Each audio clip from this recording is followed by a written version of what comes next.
state in all of the United States has a unicameral, and that's Nebraska.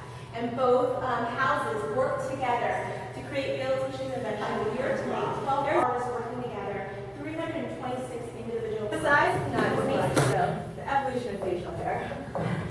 Ready to come on this way? First room in our state house. This is where our General Assembly meets. We'll show you just a map of New Jersey. And if you think of New Jersey as a big puzzle, there's 40 different pieces, and each piece is called a legislative district. In each legislative district, we have 1871, and it's in here, that's in wood. From the 1891 time period, we have the chandelier. One of the highlights of the 1891 time period was the chandelier, because we are the very first state house to have electricity. It was an invention that was 13 years old at the time. They were not sure how long it was going to last. So if you look at the sconces along the wall, those are actually gasoliers.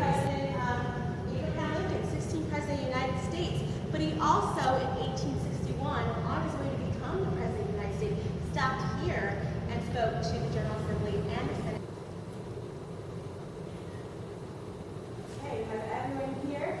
This is the Senate Majority Room, and what happens in this room determines whether or not a bill is 36 feet long and 8 feet wide.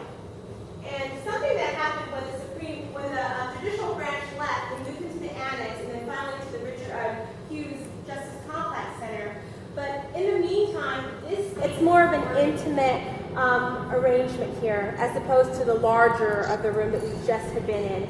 The same thing happens in both rooms. They vote the same way using their buttons, with the exception of, in the Senate chambers, as you can tell by the voting boards, they only vote yay or nay. They can abstain, but it's not counted. You do see a yellow button, but that button is no longer in use. It was actually a page button. Right at the very bottom, you see that bench?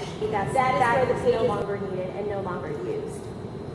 For permission to speak in this room, there's not a button. There's actually, you put your microphone straight in the air, or you raise your hand in the air.